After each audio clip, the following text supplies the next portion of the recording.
Então, boa noite a todos. Meu nome é Florência Guglielmo. Eu queria falar um pouquinho de mim antes de começar, mas não vou me estender muito, que nós temos 60 minutos de conversa. Esse modelo é uma novidade para mim. Eu já dei aula pelo Teams, mas não enxergar vocês, o que estão me ouvindo, é uma novidade. Eu sou terapeuta ocupacional, formada pela USP, trabalho na Escola Waldorf Rudolf Steiner e também na faculdade Rudolf Steiner, sou docente do curso de pedagogia e do curso de pós, já há alguns anos, e faz mais ou menos uns 6 anos que eu me interessei pelo tema da biografia do Steiner. Apesar de já conhecer a antroposofia há muitos anos, ter feito formações na área, fiz o seminário de formação de professores, esse interesse por me aproximar pela trajetória do Steiner apareceu só recentemente. Eu fui atrás de alguns dos livros que falam sobre a biografia do Steiner. Um deles eu estou usando como referência, vou mostrar para vocês, é a autobiografia dele, né? É um livro muito interessante, mas escrito numa linguagem do início do século XX, tem muitas coisas interessantes.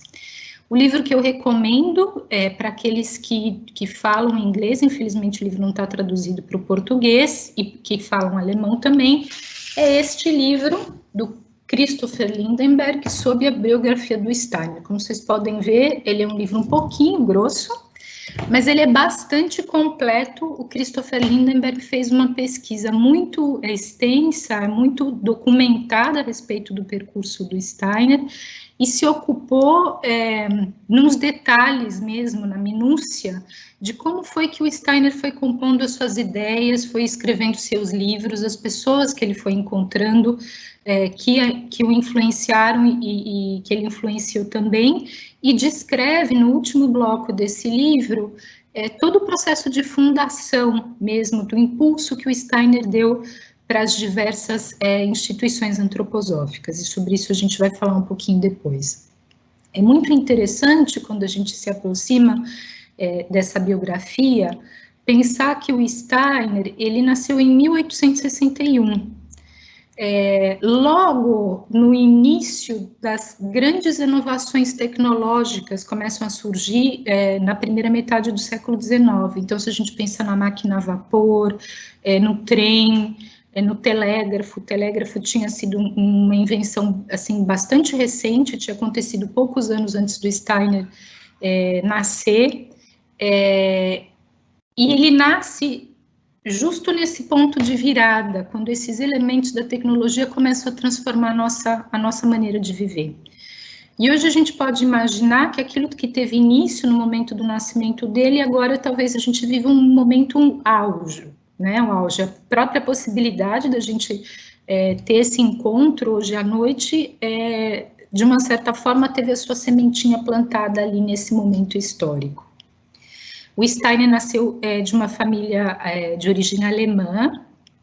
O pai dele era uma pessoa bastante humilde, mas que teve a possibilidade de estudar bastante cedo. Ele conseguiu fazer o que seria equivalente ao ensino médio, e essa experiência para ele foi muito importante, porque ele adquiriu um apreço pelo conhecimento, pela educação, que ele quis transmitir aos filhos. O Steiner um pouco é herdeiro desse amor pelo processo educativo, pelo conhecimento também. Quando o pai dele se casa, ele começa a trabalhar naquilo que era tecnologia de ponta, na época, e ele vai começar a trabalhar como operador de telégrafo. E por conta desse trabalho, ele vai se mudar da região onde eles moravam, na Áustria, a esposa e ele, para um lugar na Croácia. E o Steiner vai nascer no dia 25 ou 27 de fevereiro de 1861, a gente não sabe bem. Dia 27 é o dia oficial do nascimento dele, mas também é o dia que ele é batizado, então a gente não sabe se ele celebrou a vida inteira o aniversário no dia do batismo. Os pais dele não eram pessoas religiosas, apesar do Steiner ter sido batizado. O pai dele era mais um livre pensador. Mas naquela época era a Igreja Católica que fazia o registro dos nascimentos, então por conta disso o Steiner foi batizado. Ele nasceu uma criança muito frágil, que chorava muito, segundo a mãe dele, uma primeira infância assim bem difícil, e depois dele vieram mais 2 irmãos, uma irmã chamada Leopoldine e um irmão que nasceu surdo-mudo, o Gustav. Essa era uma família de origem alemã, imersa numa cultura eslava. E isso deixou para o Steiner uma experiência de estranhamento, né, de não pertencimento, de uma certa forma, que ele carregou ao longo da vida toda. Então, ao longo de toda a vida, por mais que o Steiner fosse uma pessoa muito sociável, muito agradável socialmente, ele sempre teve essa sensação de que ao mesmo tempo que ele participava muito da vida das outras pessoas e dos amigos, existiam coisas que ele guardava só para si, que nem tudo era possível de ser compartilhado. O fato dele ter um irmão que nasceu com uma deficiência fez com que essa família nuclear se unisse ainda mais, a gente pode pensar. Então, não só a barreira da língua na infância, mas também essa configuração familiar. A cidade de nascimento do Steiner se chama Kralsbeck, né? O pai dele vai ser transferido um pouco depois, então eles voltam para a Áustria, para a região do Império Austro-Húngaro, e o Steiner vai crescer, passar a primeira infância num lugar muito bonito, né? Cercado por uma natureza muito bonita, e pelas montanhas, essa experiência de contato com a natureza vai ser uma coisa que vai marcá-lo muito, e ao mesmo tempo, a estação de trem onde trabalhava o pai dele vai ser o lugar de ponto de encontro dessas inovações técnicas que estão surgindo no século XIX. O Steiner vai ser parcialmente educado em casa, depois de uma experiência não tão bem sucedida na escola, e depois ele começa no que seria equivalente ao ensino fundamental, e lentamente ele vai se tornando um excelente aluno. Então, pelas características dele, por ser uma pessoa mais introvertida, né, ele tinha esse apreço pelo estudo, e quando ele tem aproximadamente 8 anos, vai acontecer um evento muito marcante na biografia dele. Ele estava na estação de trem, onde o pai dele trabalhava, agora como chefe da estação, e ele tem o que a gente poderia dizer, uma visão, né? Ele vê uma moça que se aproxima dele e pede ajuda, e depois essa imagem desaparece. O Steiner volta para casa e conta para os pais, compartilha o que aconteceu, e os pais ficam muito bravos com ele, acham que ele está inventando uma história. E uma semana depois chega uma carta para a família, contando que a irmã da mãe tinha se suicidado nesse dia que o Steiner tinha tido essa experiência, né? Então, para o Steiner, muito cedo, apareceu a partir dessa vivência, uma consciência de que existiam coisas que ele experimentava, que ele vivenciava, que ele percebia, que não eram para ser compartilhados, ou que não eram compartilhadas pelas outras pessoas, e que sobre essas experiências era melhor ele se calar. Apesar de que a gente pode pensar que para uma criança isso deve ter sido uma experiência bastante perturbadora. Quando ele tem o primeiro contato com a com a geometria, o Steiner tem uma revelação. A gente hoje pode achar estranho o quanto para um pré-adolescente uma disciplina como a geometria pode ser enriquecedora. Mas para o Steiner, poder se ocupar das figuras geométricas foi algo que o ajudou a organizar seu mundo interno. Né? Então, existe uma lei na configuração das formas geométricas, nos planos, que são coisas que só podem ser pensadas, elas não são objeto da nossa percepção sensorial, e mesmo assim, né, não tendo uma materialidade, elas têm em si uma lei própria. Isso foi para o pequeno Steiner quase como um insight de que essas experiências que ele tinha, sobre as quais ele não podia falar, também tinham uma ordem própria, né? Conforme os anos vão passando, o Steiner vai se aprofundando nos estudos. O pai dele tinha uma expectativa muito grande que ele se ocupasse justamente das disciplinas de exatas, que ele fizesse uma carreira como engenheiro. Ele teve bastante apoio da família para continuar estudando. Ele descobriu, além dos interesses dele da escola, a filosofia do Kant, né? O Kant é um filósofo alemão que teve a filosofia dele um impacto tremendo, até hoje, no âmbito filosófico, e o Kant tinha, aos 16 anos mais ou menos, ele se coloca a estudar por conta própria, vou até colar, é a crítica da razão pura. Ele tinha 16 anos quando ele compra esse livro. Ele faz uma coisa que ele conta como uma anedota. Ele fala que o professor de história dele era muito chato, que ele seguia exatamente o que estava no livro. Então ele tira o miolo do livro de história e coloca o livro do Kant, porque assim, durante as aulas do professor de história, ele podia continuar se ocupando com o Kant. Ele achava o livro muito difícil, mas o que ele tira dessa primeira leitura que ele faz do Kant é que o Kant vai dizer que, pela sua configuração, o ser humano é constituído de uma tal forma que ele não consegue conhecer as coisas na sua essência, naquilo que elas realmente são.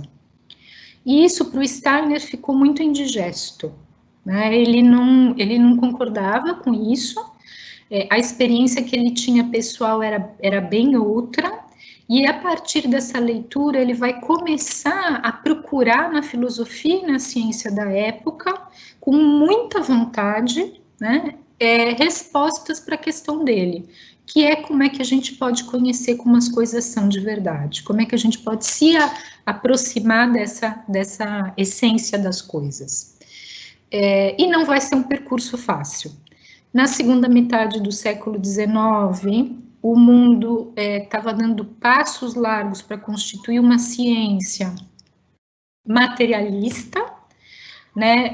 A imagem, as imagens do ser humano relacionados à mecânica, então o coração como uma bomba, o mundo como uma soma de átomos, essa visão, né, do positivismo que vai se formar na confluência do empirismo, né, ou seja, só tem valor aquilo que eu consigo perceber, pesar, medir, e de um racionalismo, né, então aquilo que eu consigo transformar em linguagem matemática, ou que só tem valor de um ponto de vista da lógica, que vai se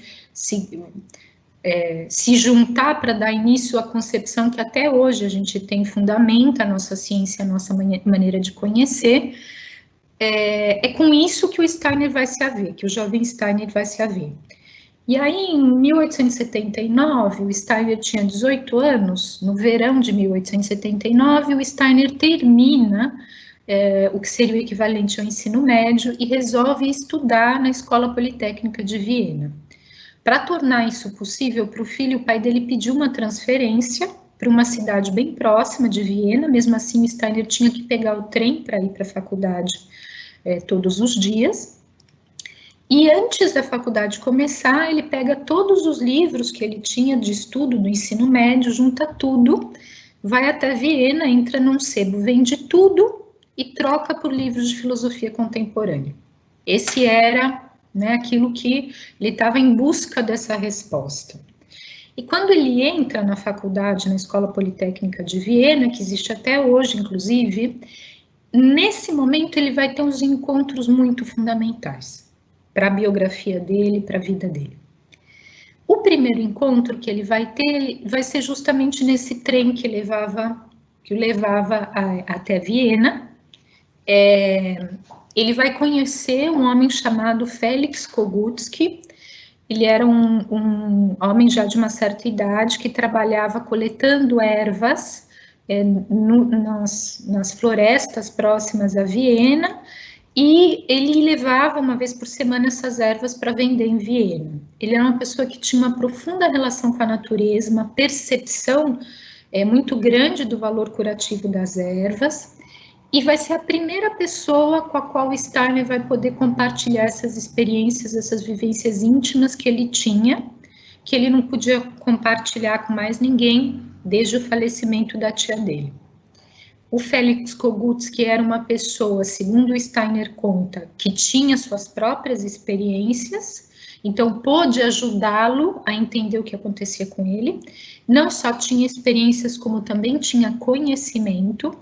E mais tarde, o Steiner vai dizer que o Félix foi como se fosse um precursor, né, um mensageiro de um mestre que ele teve depois, que foi uma pessoa que ele nunca divulgou o nome, mas ele diz que assim como o Félix era uma pessoa que levava uma vida que não chamava a atenção de ninguém, mas tinha, né, essa visão, essa relação com a natureza que é muito profunda, esse mestre que o Steiner teve também o ajudou a desenvolver técnicas para controlar as experiências que ele tinha, né, as visões que ele tinha, as experiências espirituais que ele tinha.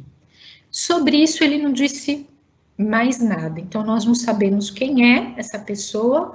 Eduard Chouret, que foi uma pessoa que o Steiner conheceu muito mais tempo, mais tarde na vida, vai descrever uma conversa que os dois tiveram a esse respeito, mas segundo Christopher Lindenberg, os relatos do Eduard Chouret não são muito confiáveis e por isso não vale a pena a gente aqui, então, se estender ou especular a respeito disso.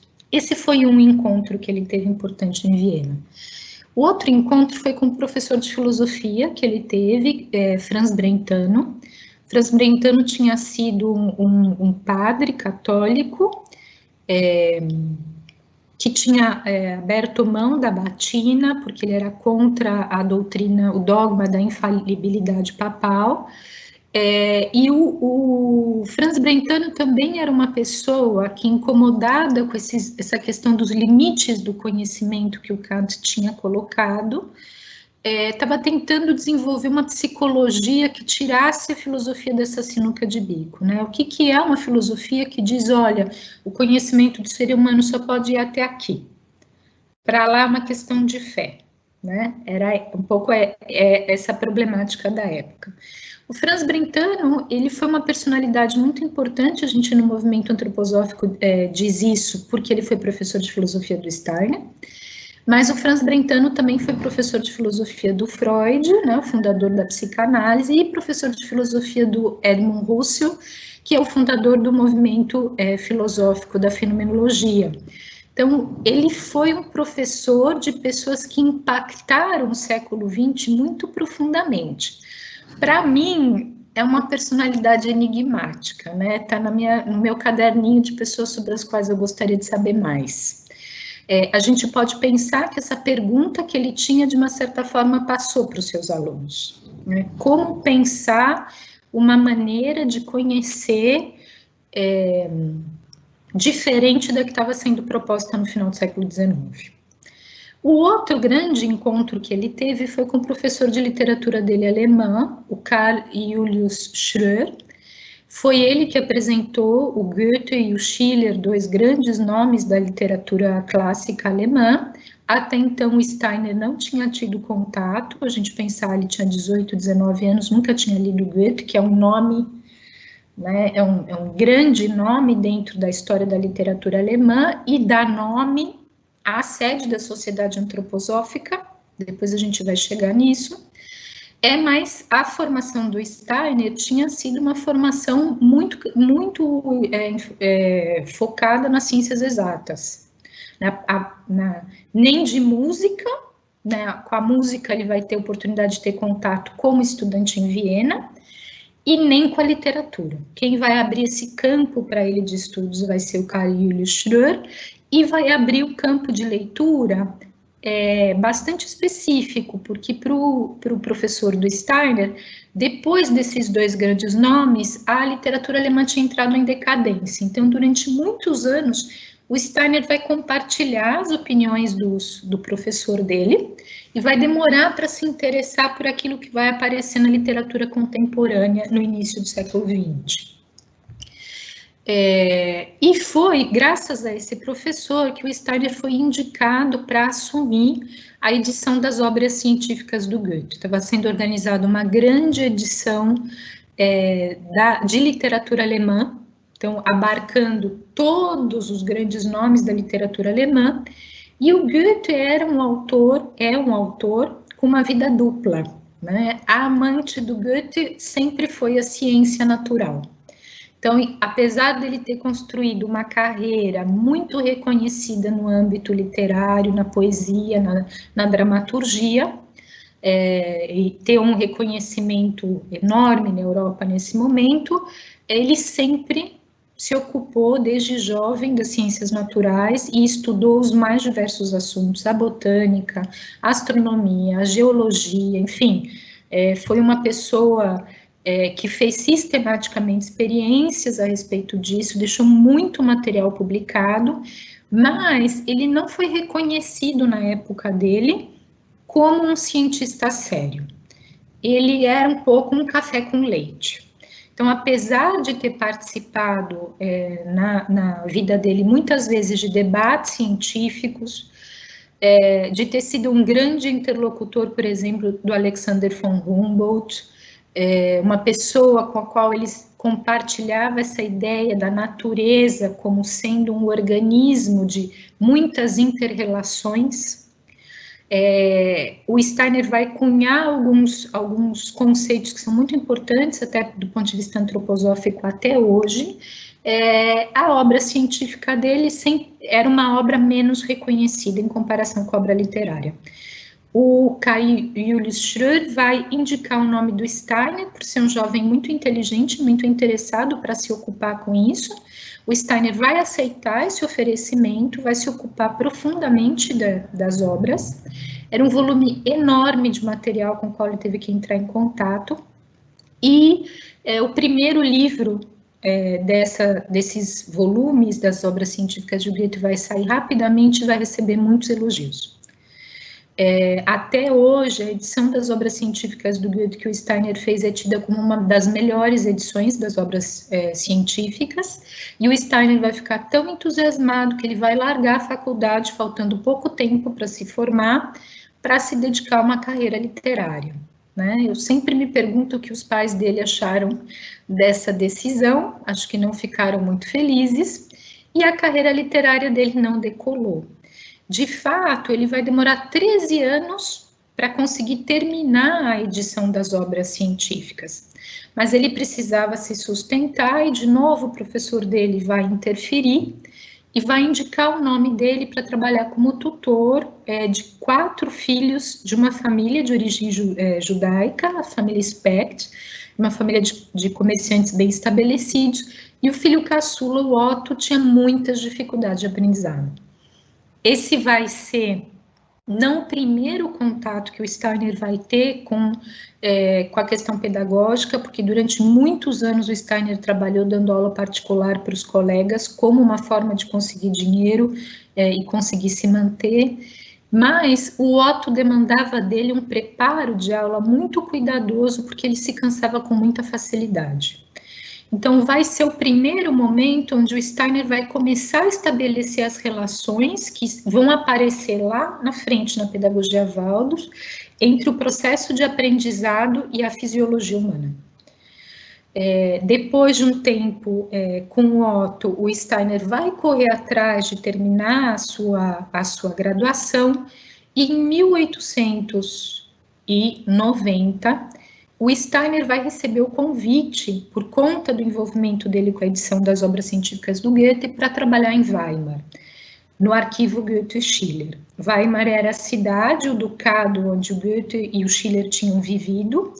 Todo o material literário e científico do Goethe estava nesse arquivo, o arquivo precisava ser organizado. O Steiner aceitou esse trabalho e foi com muito entusiasmo para a cidade. O entusiasmo dele começou a acabar rapidamente quando ele viu o volume do material com o qual ele tinha que se envolver, e também que era um trabalho muito enfadonho, né, de um certo sentido, um trabalho de classificação, um trabalho de nota de rodapé. Ao mesmo tempo, foi a partir daí que o Steiner via a obra do Goethe e começa a desenvolver as próprias ideias dele, isso acho que é o que nos interessa, E em 1886, o Steiner tinha 25 anos, isso foi um pouquinho antes de ir para Weimar, ele já tinha escrito um livro aonde ele, a partir da maneira do Goethe de ver o mundo, propunha uma forma de conhecimento desse mesmo mundo, que era em alguns aspectos diferentes, que incorporava essa maneira mais abrangente de olhar para os processos naturais, abrangente de olhar para o organismo vivo, e dava um passo que o Goethe ainda não tinha dado, que era de pensar como é que a gente podia transferir esse olhar para o âmbito das ciências humanas, olhar para o ser humano, olhar para a história e para a literatura a partir desse olhar, né? Era um passo pequenininho que ele tinha dado nessa idade, e em 1892, pensando na possibilidade de trilhar uma carreira como professor universitário, ele aprofunda essas ideias num livro chamado Verdade e Ciência, que é o doutorado dele. Em 1894, ele vai publicar Filosofia da Liberdade, que até hoje é um dos 4 livros fundamentais da antroposofia, que a gente, muitos anos depois, 25 anos depois da edição desse livro, Steiner ainda vai dizer que é o livro onde ele fundamenta filosoficamente a sua maneira de conhecer, né, que está tudo ali, se a gente estudar. Um livro bem difícil, onde ele dialoga com muitos autores da época dele, alguns dos quais a gente já esqueceu, não sabe mais quem são, mas um livro que realmente tem fundamentos muito importantes para o movimento antroposófico até hoje. E algumas coisas que, quando a gente lê, parecem contemporâneas, parecem conversar com o tipo de perguntas que nós carregamos hoje. Em Weimar, ele tinha tido a possibilidade, tinha conhecido uma viúva que já tinha filhos, a Anna Weinecke. Os dois se apaixonam e se casam. A Anna Weinecke era um pouco mais velha que ele, e foi a pessoa que ofereceu para o Steiner essa ideia de um lar e de uma tranquilidade que permitisse que ele conseguisse se dedicar a esses trabalhos filosóficos que ele se dedicava, que estavam à margem do trabalho que ele tinha no arquivo Goethe-Schiller, que não era uma coisa que deixava ele muito feliz. Dá para ele a possibilidade de receber os seus amigos em casa, as pessoas que ele gostava, porque a gente não faz ideia do quanto a juventude dele foi sofrida, no sentido da privação do dinheiro, da necessidade de ter que levar uma vida muito, muito regrada, né? A Weinecke não era uma pessoa rica, mas eles tinham uma vida relativamente tranquila. Quando ele está por volta de 36 anos, ele percebe que a carreira dele como professor universitário não vai decolar. A Filosofia da Liberdade foi a tentativa de fazer uma obra maior filosófica que pudesse chamar atenção para aquilo que ele tinha para oferecer e ajudá-lo a conseguir um posto numa universidade.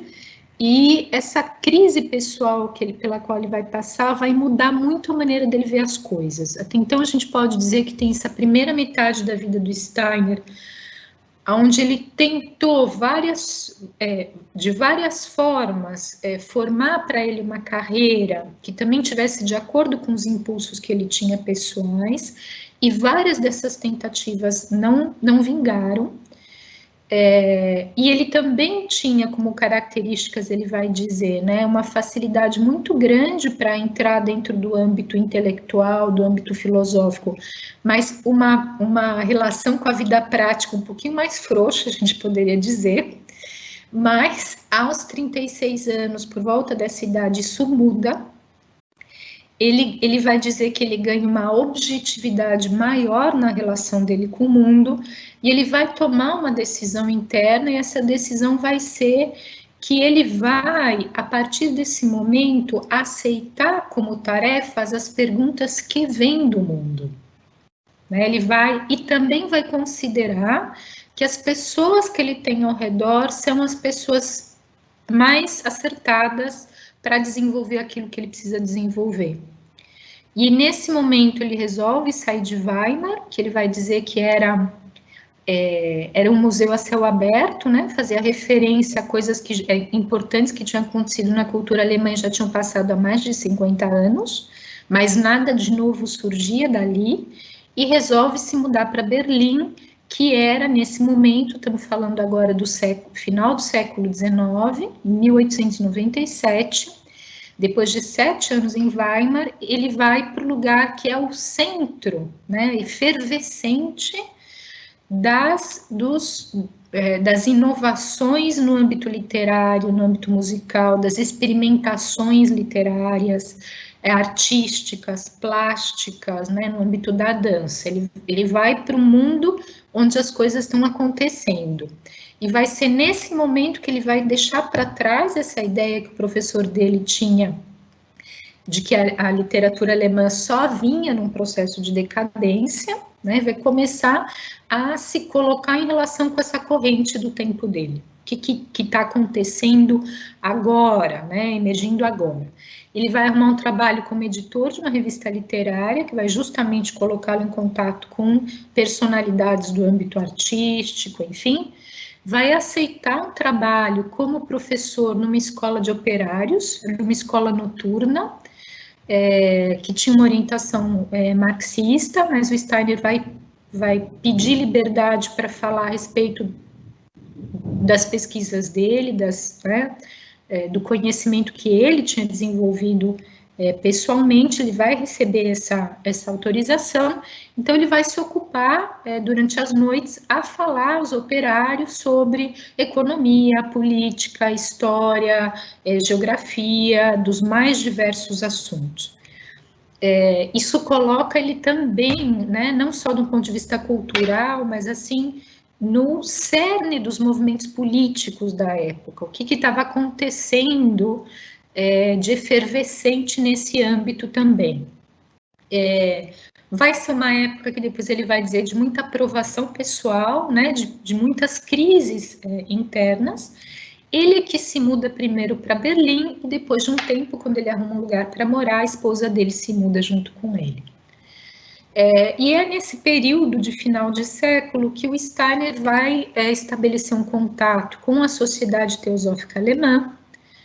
A Sociedade Teosófica tinha sido fundada nos Estados Unidos em 1875 pela Helena Blavatsky, que era de origem russa, tinha passado por um processo de formação esotérica na Índia, no Oriente, tinha trazido para a Sociedade Teosófica esses elementos. O Steiner foi convidado a falar algumas vezes nessa Sociedade Teosófica, e num desses encontros ele sentiu que existia uma abertura para poder compartilhar essas vivências, esse conhecimento espiritual que ele tinha. A partir desses primeiros encontros, ele vai receber o convite para se juntar à Sociedade Teosófica, e ele vai ponderar bastante se ele vai fazer ou não, dar ou não esse passo, por conta de algumas diferenças que ele tinha em relação à Sociedade Teosófica. Uma delas era essa: o Steiner se sentia profundamente vinculado pelo percurso que ele tinha feito individual com o impulso místico cristão da Europa Central, e a Sociedade Teosófica tinha um cunho orientalista bastante forte. A Anne Besant, que na época era dirigente da Sociedade Teosófica e morava na Inglaterra, não viu uma incompatibilidade entre essas coisas, então o Steiner teve bastante liberdade para desenvolver, ao longo dos anos que ele permaneceu dentro da Sociedade Teosófica, suas próprias palestras, seus próprios conteúdos e suas próprias publicações. E vai ser no âmbito da Sociedade Teosófica que ele vai publicar os outros livros importantes para o movimento antroposófico, que são a Teosofia, Como se adquire o conhecimento dos mundos superiores, e a Ciência Oculta. Então, ele vai pegar emprestado da Sociedade Teosófica alguns termos que ele vai continuar usando ao longo da vida e que a gente continua usando dentro do âmbito da Sociedade Antroposófica. É interessante a gente pensar que ele assume a posição de secretário geral, ou a gente poderia dizer de presidente do ramo alemão da Sociedade Teosófica, e vai receber a responsabilidade de organizar encontros, organizar congressos. E para o primeiro congresso que ele recebeu essa tarefa, ele resolveu fazer uma coisa diferente, porque ele não queria que só o conteúdo, né, as palestras tratassem de conteúdos espirituais, ou conteúdos que a Sociedade Teosófica trabalhava. Ele queria que também o elemento artístico e o próprio espaço tivesse configurado de tal forma que houvesse uma sinergia entre esses conteúdos e o elemento artístico. A partir desse momento, a gente vai ver que durante muitos anos para frente, ele vai dar um impulso muito grande para o desenvolvimento das artes. Né? Tanto a gente vai ver no campo da arquitetura, então vai surgir o impulso de construção de um edifício que nas suas formas arquitetônicas também refletisse esses conteúdos que ele trabalhava, que primeiro se pensou que fosse possível construir em Munique, o nome dele seria Johannesbaum, né, a Casa de João. Depois isso não foi possível por conta da legislação da cidade, mas começa uma movimentação para se construir um edifício assim na Suíça, num terreno que foi doado na cidade de Dorna, Suíça alemã. Depois a gente vai ver que surge um impulso que ele dá para a renovação do movimento, e surge então a euritmia, um impulso para a renovação dramática. O Steiner escreve peças de teatro que têm conteúdos espirituais, esotéricos, para serem apresentadas nesses congressos, nesses encontros. Então, é todo um olhar para as artes, né, arte dramática, artes plásticas, a poesia, de renovação. E a gente pode dizer, e esse impulso de renovação, ele está acontecendo paralelamente, como no campo da dança, por exemplo, com a Isadora Duncan, no campo das artes plásticas, a gente vai ver o Kandinsky, então, como vários outros estão ali também pensando como a gente tira o século XIX, né, olha para um século novo que está começando a partir de outros paradigmas. E o Steiner está alinhado com esse desejo que aparece nesse momento. E aí eu queria ressaltar, faz 100 anos, né, que esse movimento começa a surgir, um movimento de renovação nessas áreas. Depois a gente pode até falar em que sentido ou que direção esses movimentos de renovação seguiram. Em 1913, o Steiner rompe com a Sociedade Teosófica e vai fundar a Sociedade Antroposófica. E na Sociedade Antroposófica, ele espera agora poder desenvolver as atividades dele em maior consonância com aquilo que ele mesmo acredita. Eu queria só ressaltar, porque isso faz sentido com o que eu vou falar daqui a pouquinho, que em 1907 o Steiner tinha dado uma palestra que foi depois publicada em livro chamada A Educação da Criança segundo a Ciência Espiritual.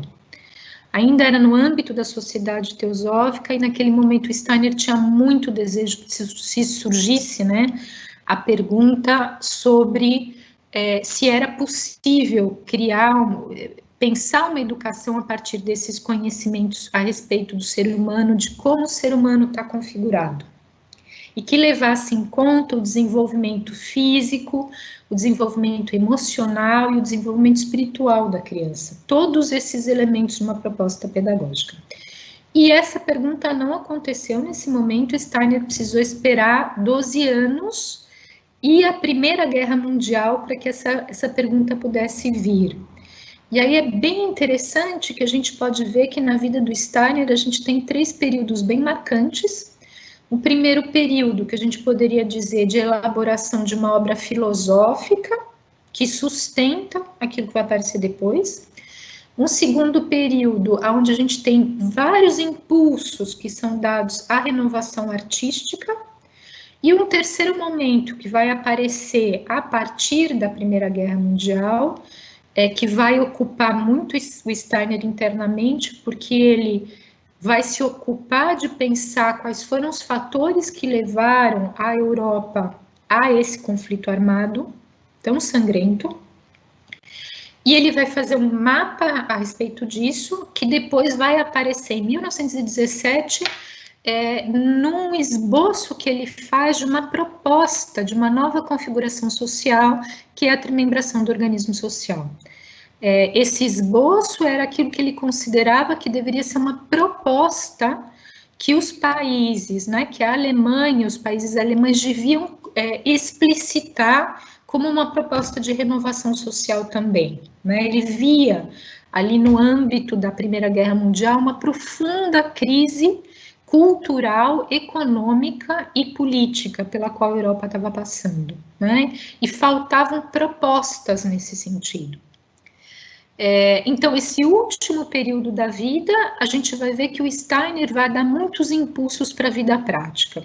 A primeira escola é fundada em 1919, a primeira escola de pedagogia Waldorf, depois a gente vai ver que o movimento pedagógico ele vai tomar uma proporção, um volume muito grande. Hoje a gente tem mais de 1000 escolas pelo mundo, o Brasil é um dos países onde o movimento pedagógico mais cresce, mas o Steiner também vai fecundar a agricultura, na forma da agricultura biodinâmica, vai ajudar a criar a medicina antroposófica, que é uma ampliação do olhar médico, a fundar uma nova farmácia, e a gente vai ver que as perguntas começam a surgir dos mais diferentes âmbitos, e todas elas vão na direção da necessidade de uma renovação. E para o Steiner, a necessidade, ele via muito forte essa necessidade de uma renovação cultural, muito grande.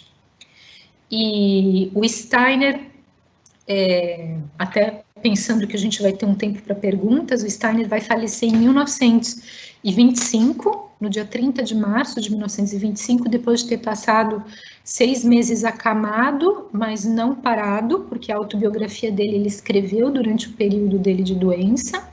Ele escrevia muitas cartas aos membros da Sociedade Antroposófica, que foram publicadas, mas quando a gente olha para a vida dele como um todo, a gente vê com quanta força ele tentou responder às questões da época dele. E que é um fio vermelho, talvez a gente poderia dizer, que orientou o trabalho do Steiner ao longo de toda a vida, foi essa questão do conhecimento. Como é possível conhecer e atuar e desenvolver uma prática nos mais diversos âmbitos a partir desse conhecimento sobre a natureza e sobre a complexidade do ser humano. E hoje a gente poderia dizer que esse olhar do Steiner para as várias camadas que compõem o ser humano e a sociedade humana, a gente poderia dizer, talvez, é um autor holístico, né? Um autor que no final do século XIX e no começo do século XX via em que medida todos os elementos estão interligados, e não era possível a gente constituir uma ciência de pedacinhos, né?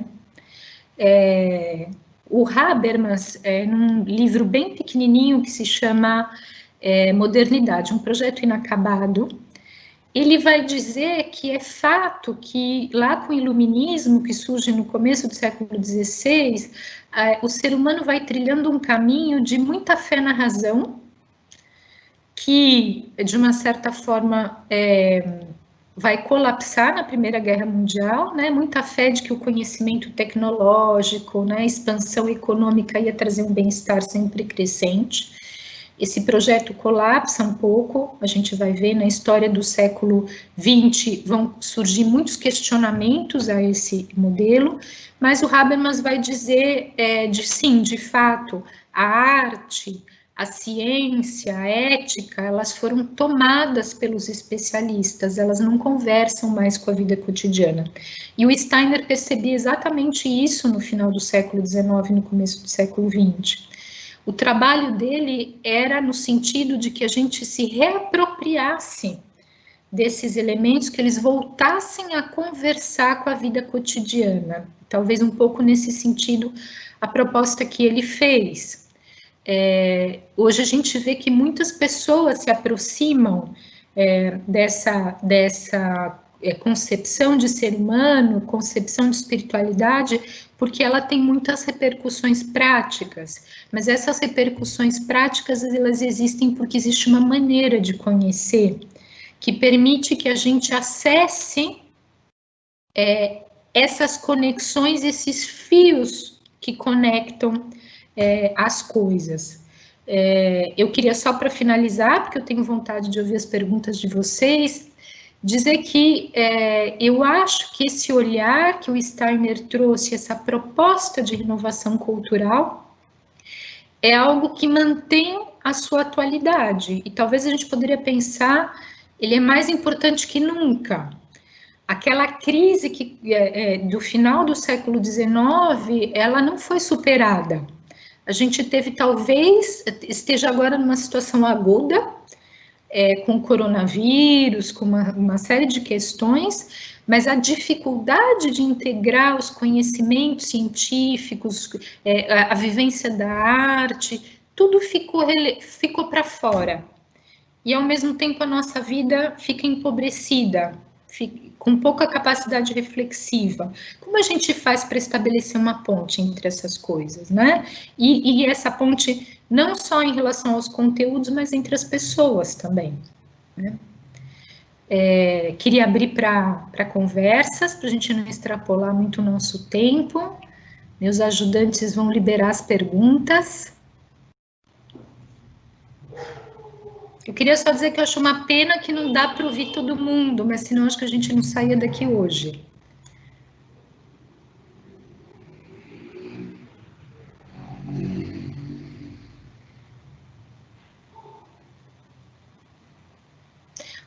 Então, meus ajudantes dizem que ainda não tem perguntas, mas não precisam ser perguntas, podem ser comentários.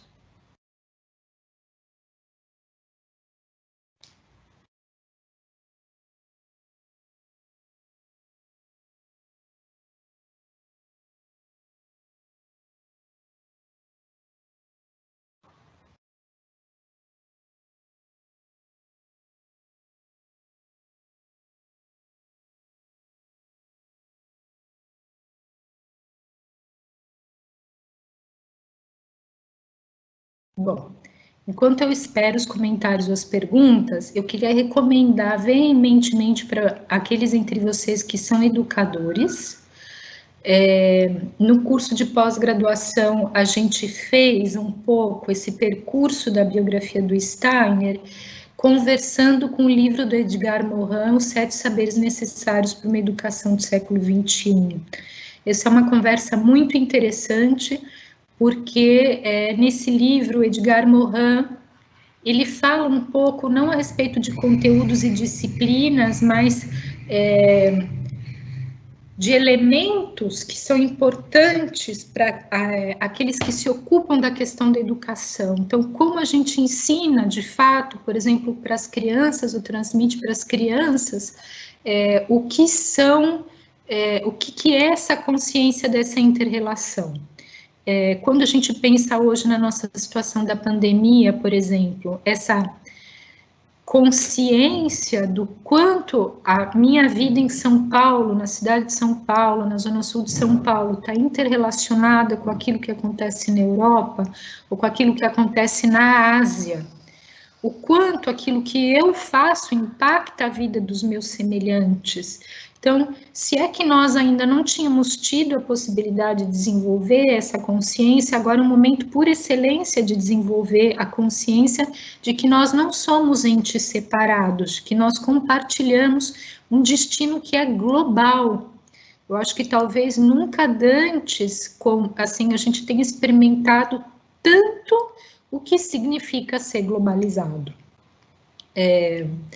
Da mesma forma, ele fala o quanto é importante que a gente seja capaz de aprender e de ensinar as crianças e os jovens a lidar com os elementos da incerteza.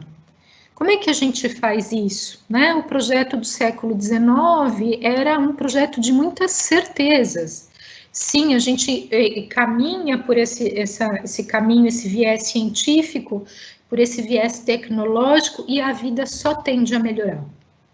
E todas essas certezas ou processos utópicos, né, propostas utópicas de organização social, ao longo do século XX elas foram ruindo.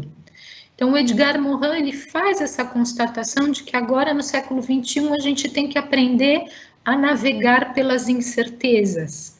Como é que a gente aprende a fazer isso, né?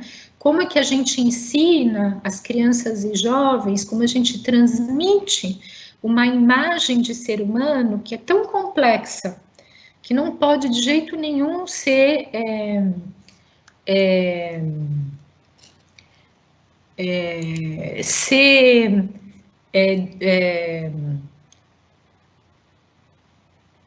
resumida, né? Ser restrita a uma analogia com o ser mecânico. Temos aqui algumas perguntas, né? A Thaís pergunta qual seria o papel da escola Waldorf nesse momento.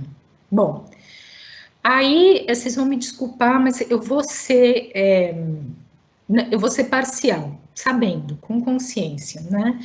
Eu acho que a escola Waldorf ela tem um papel muito importante no sentido de propor justamente essa educação que leva em conta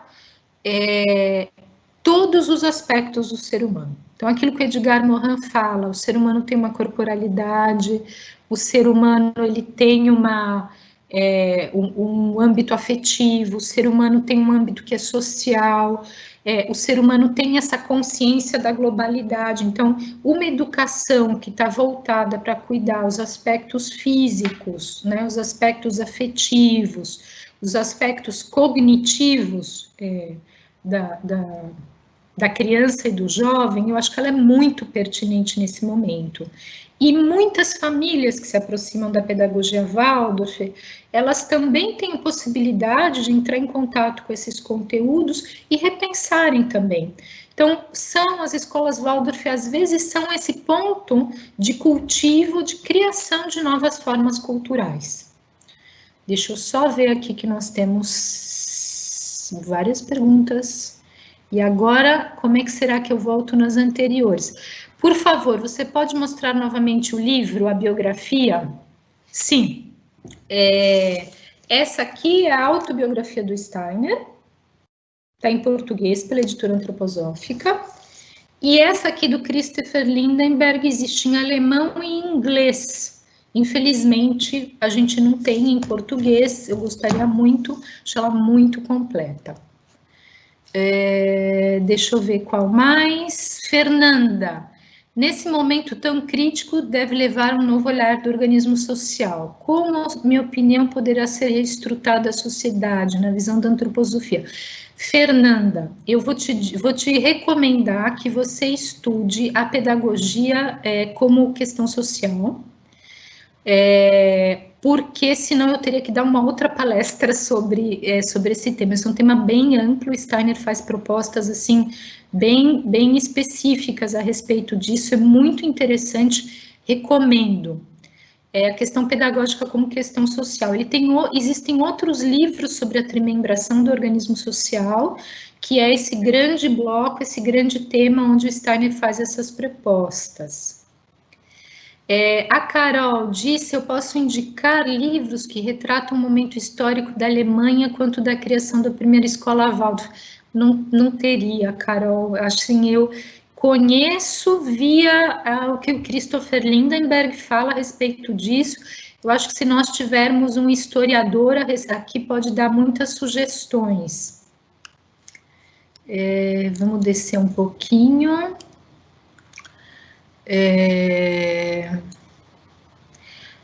Para eu falar de novo o nome, Edgar Morin, se escreve M-O-R-I-N.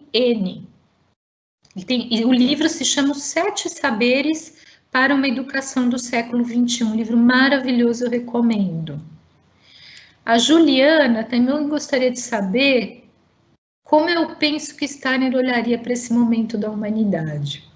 Já me fiz essa pergunta várias vezes. O que será aquele dia de hoje, né? Eu acho que eu não sei se a gente vive novos desafios. Eu acredito que a gente vivencia ainda os mesmos, que nós demos passos, em alguns sentidos, para o social, passos de novas propostas econômicas, demos, se a gente olhar, por exemplo, para o movimento das escolas Waldorf, para o movimento verde, o movimento ambientalista, eu vejo que existe uma consciência muito maior dos problemas que nós temos, e também existe uma consciência muito maior do que na época do Steiner, de como é importante que a gente encontre formas de resolvê-los coletivamente. Desse ponto de vista, eu acho que talvez a gente tenha feito um progresso. Também vejo, e aí eu queria citar para vocês, eu terminei de ler recentemente um livro de uma alemã que se chama Andrea Wulf, que fala sobre a biografia do Alexander von Humboldt, e nesse livro ela retrata essa concepção que o Humboldt também tinha como Goethe da ecologia, um começo de ecologia, de como a vida da Terra e do ser humano, ela é integrada, que a gente não pode olhar para isso separadamente. E quando isso volta, assim, né, a ser uma discussão no âmbito acadêmico, a ser uma discussão na sociedade, a gente acho que pode ver que tem esperança de que algumas coisas sejam encontradas. Por outro lado, nós temos desafios enormes, né, porque essa visão ainda uma visão, eu diria assim, um pouco mesquinha do ser humano, né? A visão do ser humano só como aquele que atrapalha, né? Ou como só aquele que atrapalha a natureza, atrapalha a sociedade, e não tem com o que contribuir, ou como ser humano cujo objetivo é só ganhar algum conforto material. Será que esse mesmo objetivo da nossa biografia? Será que não tem outras coisas que a gente possa almejar? Então, acho que tem bastante trabalho para ser feito assim. O que aconteceu com o aluno do Steiner, o Otto? O Otto superou as dificuldades dele de aprendizado, o Otto se formou em medicina, e ele faleceu como médico do exército na Primeira Guerra Mundial, né? Em que momento Steiner desenvolve suas teorias de agricultura e aonde faz seus experimentos? Então, essa é uma pergunta interessante, porque eu acho que a gente pode ampliar para os outros âmbitos também. Na verdade, aquilo que o Steiner vai desenvolver em termos práticos, tanto na fundação da escola, mesmo se a gente for pensar no campo da renovação das artes, ele vai fazer sempre em parcerias. Então, ele vai ter sempre parceiros, pessoas interessadas nessas renovações, que fazem a pergunta, e a partir disso, nesse trabalho conjunto e coletivo, o Steiner vai desenvolver. Eu acho que a agricultura biodinâmica, ela surge por volta do ano de 1923, 1924. É um dos últimos impulsos que o Steiner faz. Por que a crença cristã é tão central na pedagogia do Steiner? Então, eu não diria que ela é central na pedagogia Waldorf, eu diria que, de uma certa forma, ela é central no conteúdo de estudo antroposófico. E isso tem a ver com a biografia do Steiner e com as pesquisas que ele fez, né? Então, como eu falei, ele tinha uma vinculação muito grande com a mística cristã, com o impulso esotérico da mística cristã centro-europeia, e pelas experiências dele, ele vai colocar o elemento do Cristo como sendo um elemento central para o desenvolvimento da humanidade. Mas a pedagogia Waldorf, ela não é uma pedagogia confessional, isso é uma diferença que eu acho que é importante fazer, porque esse conteúdo da antroposofia, ele é um conteúdo de estudo dos professores, as crianças não, e os jovens, eles não recebem esse conteúdo. A gente poderia dizer que isso permeia como ambiente nas escolas no Brasil, a gente festeja, sim, as festas cristãs, e isso tem sido um desafio em escolas, por exemplo, que são fundadas na China, em Israel. Então, tem muitas coisas interessantes acontecendo nas escolas que estão em outros países, têm outras confissões religiosas, e como é que elas pensam essa proposta pedagógica nesses contextos. Acho que é uma questão bem contemporânea.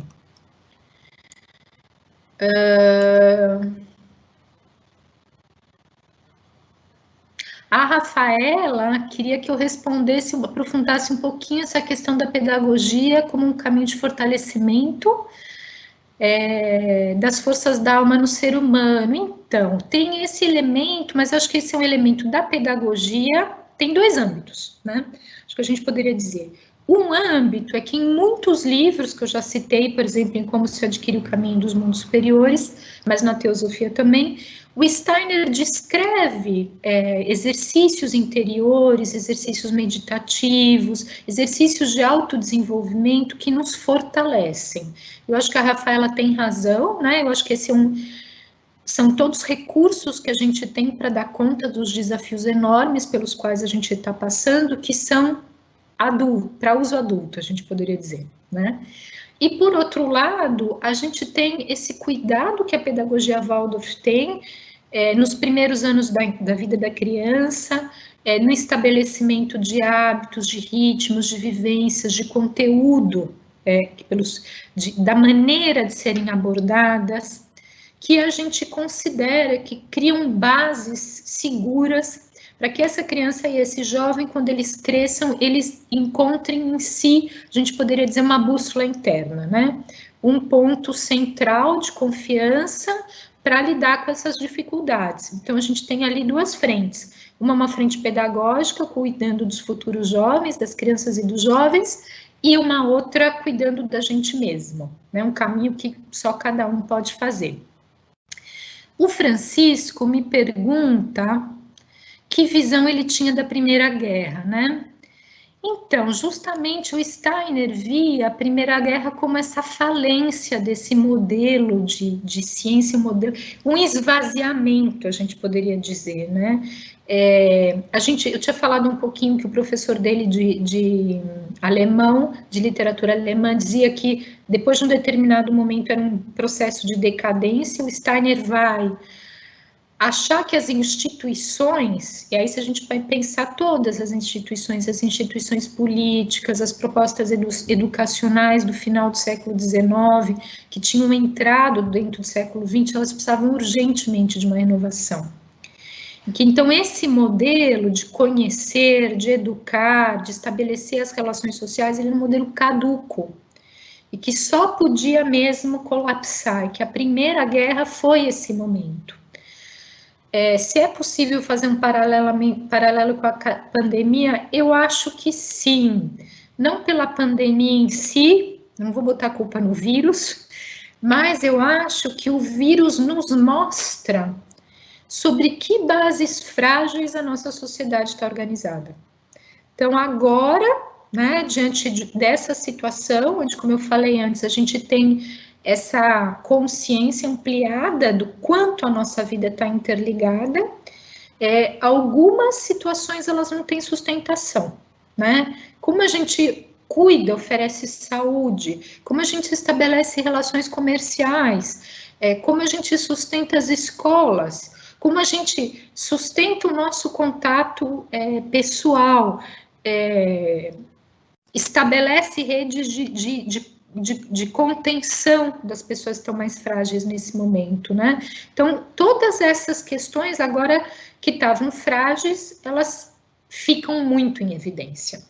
Que concepção de mundo a gente tem hoje? Eu acho que essa é uma grande pergunta, né? A questão, salva a economia ou salva a vida das pessoas? Essas questões que estão postas agora, né? E nossa economia está organizada em torno do quê? Eu acho que são perguntas que a gente vai demorar alguns anos para conseguir responder, mas que eu acho bom a gente anotar num caderno, para não, quando tudo isso passar, não deixar cair no esquecimento, mas que essas sejam questões que nos mobilizem a procurar mudanças.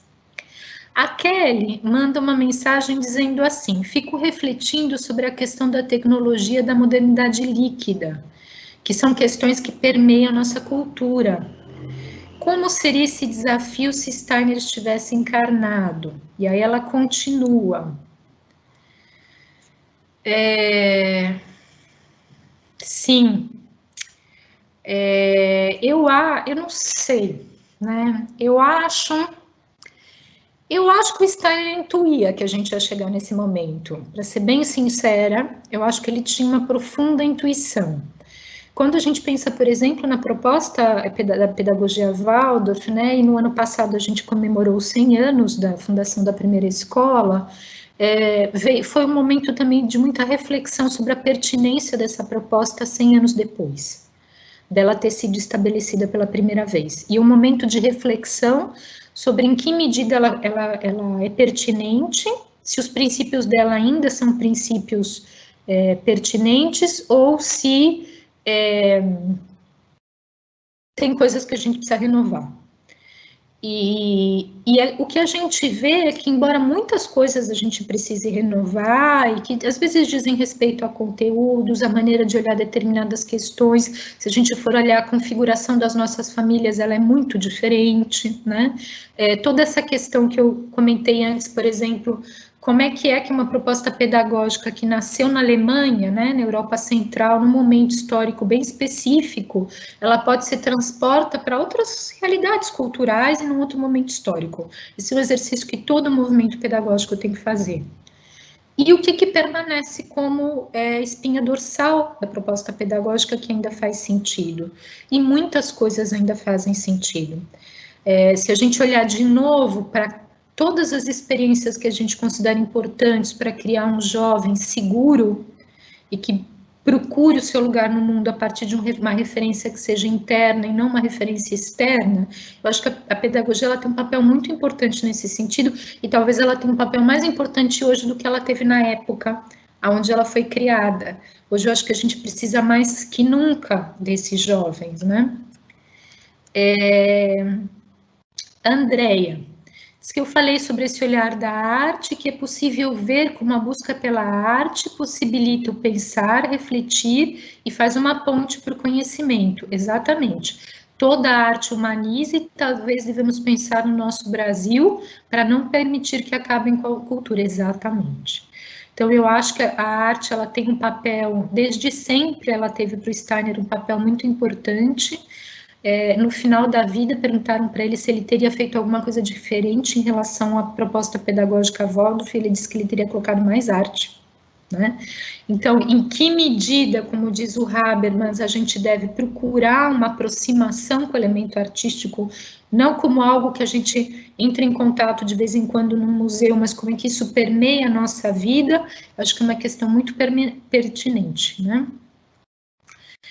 A Maria, e teve uma outra pergunta também, né, sobre o que foi que levou Steiner à morte. Sentia muita gente que dizia que ele tinha sido envenenado. O Steiner mesmo, ele nega esse discurso. O Steiner teve um problema intestinal que parece que não era câncer, mas que impedia ele de assimilar os nutrientes. Então, ele passou 6 meses sendo cuidado pela doutora Ita Weidmann, que foi uma das fundadoras do movimento de medicina antroposófica, e acabou falecendo em decorrência desse problema. A Daiane me pergunta o melhor livro dele para estudar sobre os temperamentos. Tem um livrinho bem pequenininho dele que se chama O Mistério dos Temperamentos. O fininho, está editado pela editora antroposófica, é um livro bastante bom. Como ficou a vida pessoal dele? Ai, gente, eu esqueci de contar. Esse é o momento caras da palestra. Steiner não teve filhos, e quando ele entra na Sociedade Teosófica, ele conhece a Marie von Sievers, que se torna secretária dele, ela era membro da Sociedade Teosófica. A Marie von Sievers e o Steiner vão desenvolver uma relação muito, muito próxima, que vai causar muitos problemas a ele no seu casamento, e ele vai acabar se separando. Ele nunca vai se divorciar da Noemick, mas quando ela falece em 1910, ele vai se casar com a Marie Steiner, que acabou sendo a segunda esposa. Ele não teve filhos, mas ele se responsabilizou ao longo da vida, depois que os pais dele faleceram, pelos cuidados com a irmã e com o irmão. A irmã dele também nunca se casou, e o irmão dele precisou de cuidados bastante tempo.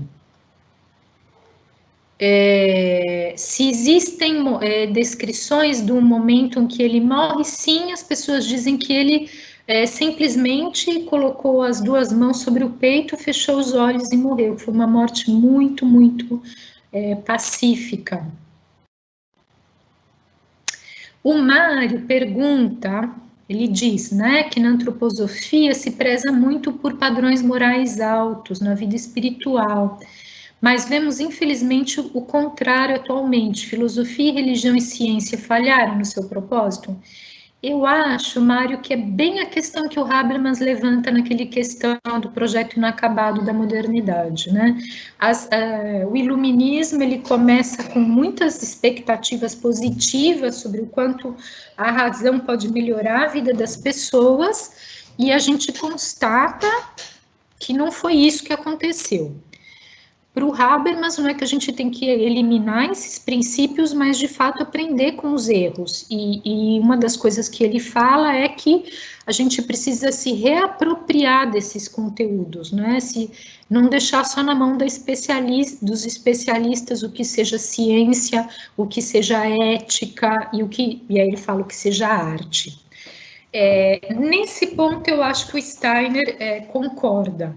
Eu acho que de novo, ele quer integrar, ele quer voltar a integrar esses elementos que ao longo desses últimos séculos ficaram totalmente separados, então arte, religião e ciência como coisas que não conversam.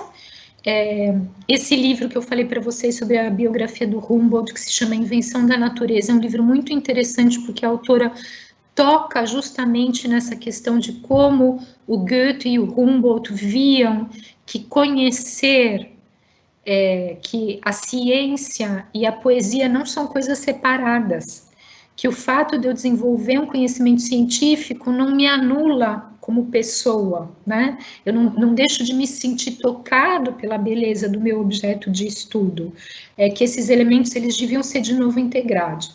Então, eu acho que o que o Steiner está propondo vai um pouco por aí. Agora, a gente pode prezar muito, né, estabelecer padrões morais, éticos e de conduta muito altos, ao mesmo tempo, o Steiner ele não tinha uma visão normativa.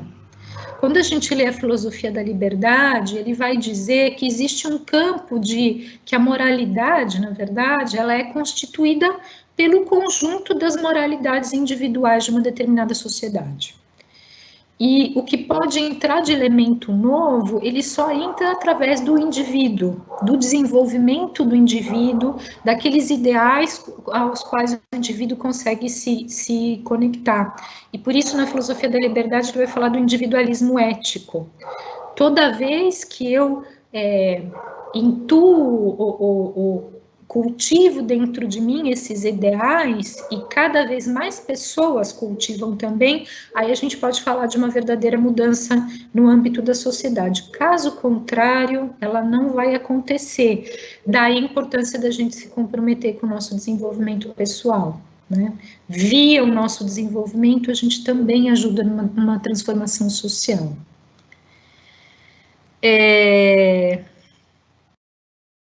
A Luísa me pergunta um pouco mais sobre o nascimento de Rudolf Steiner e das forças que atuaram nesse momento.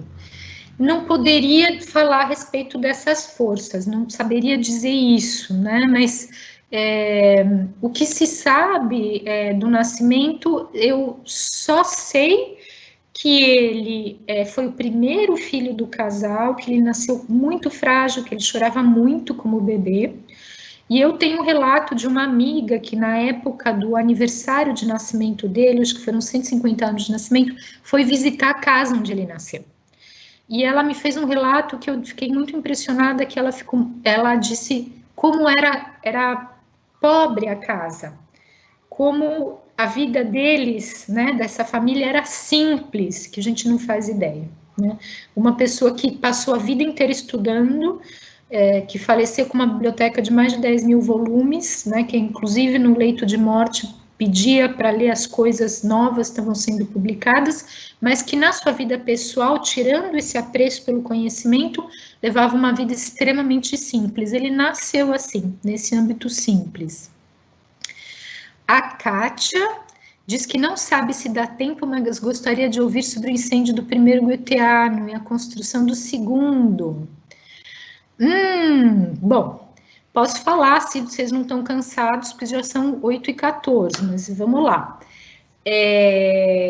O primeiro Goetheano começou a ser construído antes da Primeira Guerra Mundial começar, e ele se tornou um ponto de confluência de vários artistas de vários lugares da Europa. O projeto era um projeto de um edifício de madeira, com 2 cúpulas enormes de ardósia. Esse projeto ralentou durante a Primeira Guerra Mundial, mas em 1922 ele estava praticamente pronto. Houve um congresso de Natal nesse ano, e cheio de atividades, de palestras, e no dia 31 de dezembro de 22, houve um atentado contra esse edifício. Quando perceberam o fogo, já era impossível apagá-lo. Era um momento onde a sociedade antroposófica estava recebendo ataques múltiplos. A gente imagina, quem conhece, né, um pouco mais o conteúdo antroposófico, vai ver que o Steiner desagradou muitas pessoas, desagradava pessoas no âmbito científico, desagradava os católicos, os protestantes, enfim, porque a concepção dele de natureza, de ciência, de religião, ela era muito diferente, né? Então foi um atentado mesmo.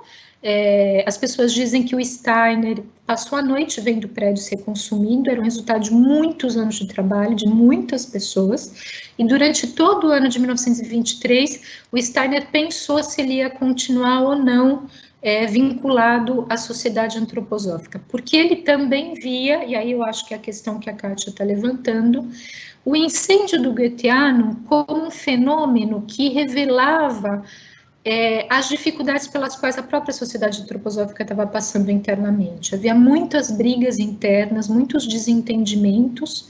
Então, para o Steiner, aquilo foi um pouco um símbolo, né, de algo que também precisava ser renovado.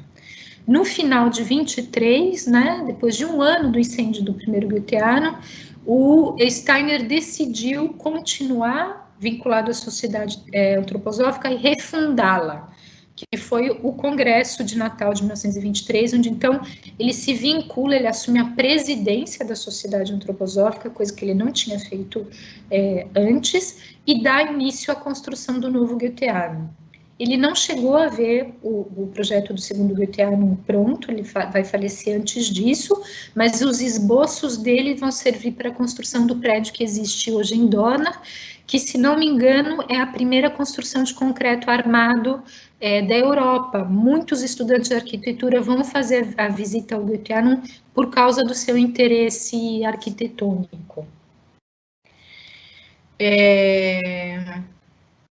Temos uma dica de leitura do Eric Hobsbawm, historiador inglês, que escreve várias obras sobre as revoluções da humanidade, trata dos séculos 19 e 20. Então, aí quem fez a pergunta sobre as condições da Alemanha no início do século 20, ficou a dica do nosso colega. A arte como ponto central da pedagogia, em que momento ou obra ele coloca esse assunto? Então, a gente, infelizmente, não tem do Steiner um livro sobre a prática pedagógica. O que a gente tem são várias publicações de palestras e conversas que ele teve com professores, tanto com os professores da primeira escola, ou sobre questões pedagógicas nos mais diversos pontos da Europa, porque nesse último período da vida dele, ele deu muitas palestras. Então, esses elementos, eles estão dispersos, em vários lugares. E eu sei, não é a minha área, mas eu sei que não está publicado em português, mas que ele tem palestras que ele dá especificamente sobre a questão da arte, da cor, enfim, aí para aqueles que tiverem interesses. Olha, a Zalina está recomendando um livro do Wesley Aragão que se chama Trimembração Social, que é justamente sobre essa questão da trimembração do organismo social. Também fica a dica. A Raquel pergunta como estudar as ciências com o olhar da antroposofia sem ter em primeiro plano a cristologia. Não perde muito sentido? Olha, Raquel, nós na faculdade estamos tentando fazer esse caminho. E qual é o caminho que a gente está fazendo? É o caminho das obras filosóficas do Steiner. Então, as primeiras obras do Steiner, com as quais ele dialoga bastante com a obra científica do Goethe, elas, e a própria filosofia da liberdade, elas são um caminho muito interessante para entrar no âmbito acadêmico, levar essa discussão para o âmbito acadêmico sem tocar na questão da cristologia. Se perde o sentido? Eu não sei, do meu ponto de vista, não. E aí eu vou dizer, mas isso é uma coisa muito pessoal, uma coisa minha. A antroposofia, ela ficou tanto tempo fora do âmbito acadêmico, ou seja, ela não foi um interlocutor para ciências, para medicina, para agricultura, para geografia, nos últimos 80 anos, a gente poderia dizer, né? E só muito recentemente, nos últimos 15 talvez, que existe um movimento por parte de várias formações antroposóficas de dar o passo em direção à academia e que tem aparecido pesquisas científicas que têm a antroposofia, as propostas do Steiner como fundamento. Eu acho que existem passos que a gente precisa dar nesse sentido. E a fundamentação filosófica das obras do Steiner, para mim, é um passo muito importante, porque justamente ele dedicou a primeira parte da vida dele a tentar criar uma epistemologia, uma forma de conhecer que possa dialogar com a ciência. O esforço dele foi conversar com a filosofia e com a ciência da época dele. Isso teve limites. Pessoalmente, eu acho que hoje a gente está numa situação muito melhor, porque depois do movimento fenomenológico na filosofia do século XX, a gente tem pontos de apoio, e mesmo no campo da psicologia também. Então, acho que tem um percurso ali para ser trilhado, que nesse momento eu não vejo ainda a necessidade da gente entrar nesse tema da cristologia. Acho possível, mas a gente precisa criar um chão e pontos de contato e pontos de conversa.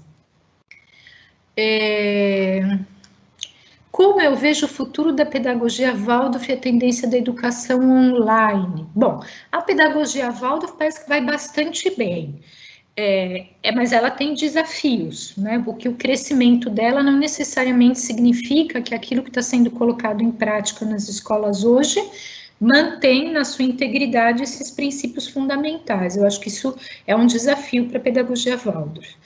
O outro tem a ver com essa adaptação mesmo da proposta pedagógica em contextos culturais diferentes. Acho que essa é uma questão bem contemporânea e que tem ocupado bastante as iniciativas Waldorf. E a tendência da educação online. Bom, eu vou dizer que, por um lado, fico feliz que a gente tenha esses recursos, caso contrário, nosso encontro hoje não seria possível. Ao mesmo tempo, eu acho impossível substituir um encontro humano no processo educativo. Então, pensar uma formação onde não exista um encontro real, vivo, corporal, onde a gente não possa ter essas trocas a um nível mais pessoal, eu acho impossível. Acho que essa relação professor-aluno, mesmo quando a gente pensa em educação de adultos, eu dou aula na graduação, dou aula na pós, tá cara a cara é outra coisa. E o professor, ele precisa do feedback do aluno para conseguir desenvolver o conteúdo e falar de coisas que tocam o aluno. o professor, do meu ponto de vista, não é, e na pedagogia Waldorf jamais será um mero reprodutor de conteúdo, né? Então, algumas coisas eu acho, quando a gente pensa em educação de alunos, podem ser online, mas não substituem o contato humano. Karina se despede.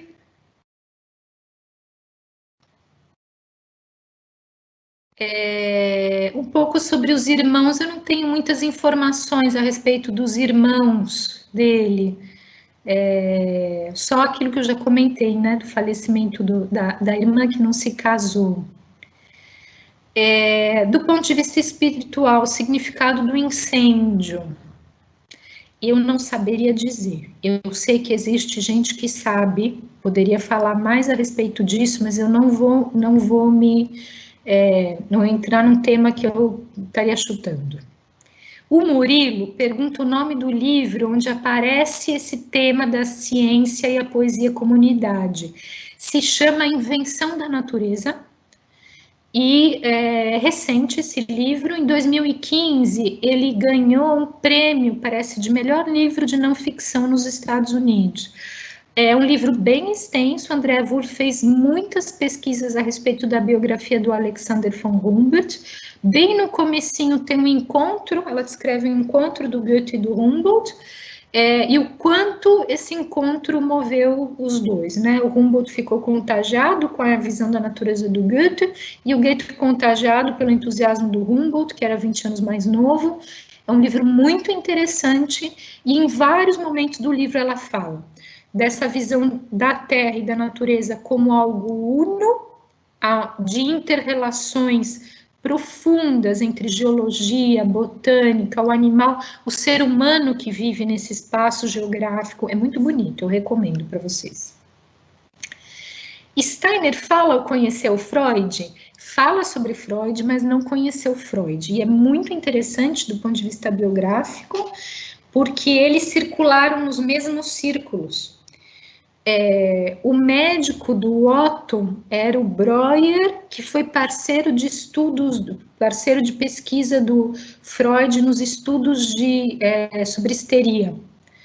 É muito interessante como a vida dos dois ali andou se cruzando. O Steiner fala assim, ele tem palestra, se não me engano, em 1917, a respeito da psicanálise, que estava se constituindo naquele momento. E naquele momento histórico, em 1917, o Steiner vai dizer que ele achava que para a psicanálise faltavam conceitos para compreender o que de fato era a alma ou a psique humana. A gente precisa lembrar que o Freud, ele tinha uma formação médica, né, biológica muito forte. Para ele, todos os processos psíquicos, eles eram decorrentes de processos biológicos e fisiológicos. E essa é uma concepção de ser humano que o Steiner não compartilhava, mas eu achei interessante dizer aqui, porque é um dos meus temas de pesquisa, a psicanálise caminhou muito ao longo dos últimos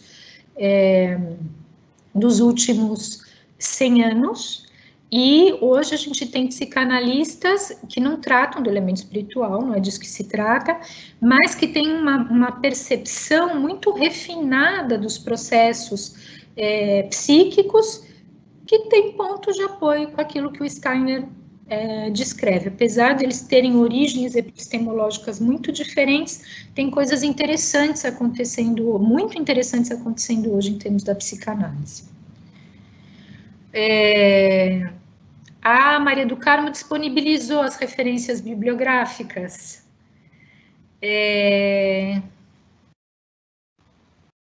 Eu acho que é isso, Maria do Carmo. Será que eu respondi todas? Oi? Você tem mais ou menos 58 perguntas publicadas ainda não lidas. Já passamos bastante do tempo e ainda temos umas 60 perguntas, quase. Ai, gente, que pena. Então, eu tenho sinalizações aqui de que nós precisamos finalizar. Que bom que Maria do Carmo... Olha, eu queria agradecer muitíssimo a paciência de vocês, porque realmente a gente avançou meia hora, Eu, pessoalmente, estou muito satisfeita, achei as perguntas de vocês muito pertinentes, quem sabe mais para frente a gente não consegue repetir esse bate-papo, tá bom? Muito obrigada, boa noite a todos e até uma próxima.